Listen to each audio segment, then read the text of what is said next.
Hi, today I'm reviewing Oppo A17 and I'll show you how to create home screen folders on this device.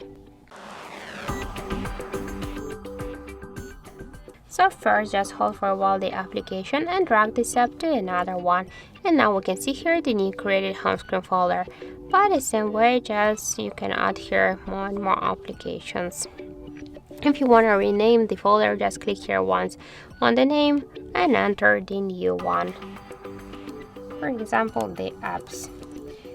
If you want to just remove all of the applications, the folder in one click, just click here remove folder.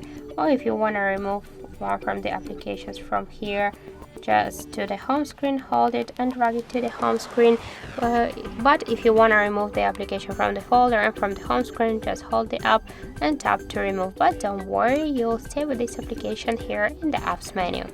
Also, if you want to move folder here on the screen, just hold it and drag it. By the same way, we can move them between the screens and we can create the new screens with this folder.